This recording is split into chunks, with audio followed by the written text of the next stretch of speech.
Hello Internet, welcome to the Adventures of Bacon Boy, and today we are talking all about push-ups. But before we get into that, I want to talk to you about why I'm doing it. And so this is the start of a video series I'm doing, I'm calling My Road to Recovery. If you would like to know more about that and reasons why I'm doing this, then go ahead and stay tuned. If you're interested in just a push-up tutorial, go ahead and skip ahead to this point in the video. I'll go over essentially what everything to do with the push-up is. It's a little bit different than your normal push-up tutorial, so give it a try. But on to the reasons why I'm doing this. So a couple months ago in October, I was involved in a motorcycle crash. If you follow me on Instagram, you'll be able to see that. Go ahead and click some of the links here or in the description below to go ahead and check those out. But it was a pretty serious crash for me. I was really hurt. I was in a bed for about a week. I couldn't walk anywhere. I was going about 50 miles an hour going down the road. A guy made a legal U-turn in front of me. I couldn't stop in time and went essentially head on into the side of his car and went up and over the bars, flew for a little while, and then came crashing down. Thankfully, I had some good safety gear on, so I didn't have any broken bones. So if you ride a motorcycle, just another warning, always wear your gear. You never know when you're going to crash, and you want to have that gear on to ensure you're being safe. So after the crash, before the crash actually, I was doing pretty good with my fitness level. I was kind of giving up. I was getting my strength up. I was working on trying to be able to deadlift my own body weight at minimum. And so right before the crash, I did a workout. I posted the video of me deadlifting about 180 pounds for a set of 8, and it's the most weight I'd ever lifted before. I hadn't done a 1 rep max test, and I was like super excited. And the next week I was going to do the 1 rep max test. And the next week came around and I was heading into work because I was going to work and then go to the gym and work out. I work as a personal trainer, so me going to work is the gym. So I was on my way to work and then I was in the crash and I couldn't do the deadlift test to see how strong I was, and I was so mad about that. But thankfully, when I got back to it and I was finally feeling a little bit better and I was doing a little bit of work to try and see if my knee was okay because I hit my knee and it was hurting. It was feeling good, that workout, and so I was actually kept going and doing a 1 rep max test that day. And I was able to actually deadlift 230, which is more than my own body weight. So I was able to, after almost 3 or 4 months of inactivity, still be able to hit my goal. I was really excited about that. That was also on my Instagram if you want to go check that out. So after I was able to hit that goal of doing deadlifting my own body weight, I decided to set a new goal for myself, knowing that my upper body had suffered a lot, essentially in the subsequent workout. So my new goal is to overhead press half my body weight. Just to start, I'm giving myself to about May, June, halfway through this year. In order to be able to do that, it's about 3 or 4 months from now, so I don't imagine it'll be too hard for me. Be a little of a challenge, but I should be able to do it. And that's what this Road to Recovery series is about, is going to be me following me as I progress from being injured and trying to take care of my injuries all the way up and through being able to be more physically fit and trying to get past my plateaus. So I decided to vlog it. And so the first thing we're going to talk about is push-ups, because I can't do more than like 10 push-ups anymore at all. I can't do like multiple sets of 10 or anything like that. I just physically can't support my body weight on my arms anymore. So I wanted to do a push-up tutorial on how to make it easier, because there's plenty out there that will show you how to make it harder or how to do it properly. But I wanted to show for people who have been injured or just starting out for the first time, how to be able to properly do a push-up and how to work in progression from essentially not being able to put any weight on your arms, any weight through your upper body, to being able to do full push-ups, make them harder, and then to be able to progress farther up to even possibly handstand push-ups from there. So let's get right to it with the first progression. So the 2 most important things you need to remember when you're doing progressions for push-up is 1, hand placement, 2, body angle. And that body angle is that straight line that goes from your head down through your hips to your ankles whenever you do a push-up. So you want to make sure you're using that body angle, that body position still as you do these different progressions. And so if that body angle is parallel to the floor, then you're fighting more of gravity, because gravity goes straight up and down. If you go a little bit more vertical with your body angle, then you're fighting less of gravity because it's going straight up and down. But now onto hand placement. So first thing to begin with is with your hand placement, because remember, you're trying to push along the horizontal plane of your body. So if head to toe is vertical, horizontal is left to right, because you're trying to simulate a chest press type movement with the push-up. So you want to make sure your hands are able to do that movement. Easiest way to put your hands in the right place is to just lay on your stomach, put your hands right next to your chest, and then push yourself up from there, and that's where your hands should be, because you want to be sure that your hands are far enough down so that way you can comfortably get your elbow closer to your side. If your elbow is up higher off to your side, like you're at 90 degrees at your shoulder joint, then your shoulder is in a weaker position. You're more likely to get a couple injuries, especially if you start building strength up there. Your shoulder's not very strong there. Safer position is with it at a 45-degree angle to your body, or even closer right next to your body. That's going to give you the most stability in your shoulder, and is going to allow you to have actually a little bit more pushing power. The closer your elbow is to your body though, the more emphasis on your triceps it will be during the push-up, so keep that in mind. The little bit farther out you go, closer to that 45-degree angle, you're going to get a little bit more chest involvement.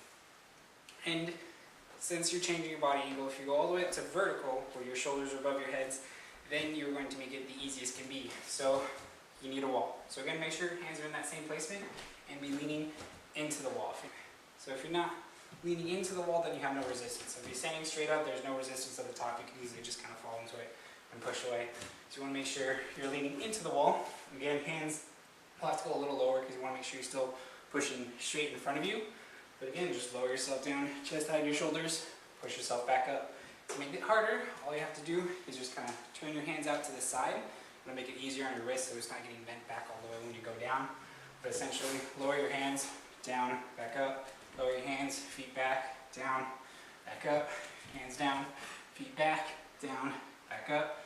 All the way until you get right about there. There's a certain distance down that you can only go when you're using the wall. So once you hit this, then you need to go to like a countertop, something that's just around that height but a little bit lower. So once you progress down a wall, now you need to come to a ledge. So something like a countertop is going to work, chairs, tables and such, and you want to set yourself up in the same position. Make sure your hands are at the top, walk your feet back so you're leaning forward at an angle, and again you want to make sure your hands are going to be in front of your chest. Lower yourself down, height of your shoulders, shoulders at the height of your elbow, back down, up, down, back up. And then once you get comfortable doing that, and that becomes easier and you're able to do more and more, then the next step down is to go chest to the countertop. Lower your chest more. Because that'll make it difficult, harder, because you're standing in the range of motion, but because you can't go down a wall like before, this is a way for you to progress. And once you get down with that, then you go down to something a little bit lower.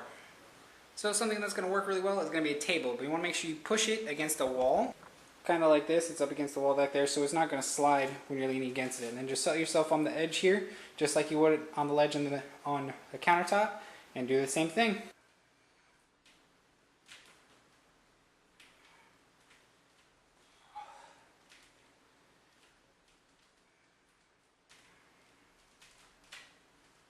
Alright, once you are done with that level of height, then you need to go something down even lower. So something like a chair is going to work. But the easiest way at this point, in order to save your hands a little bit, is to take your thumbs and align it up with the edge here.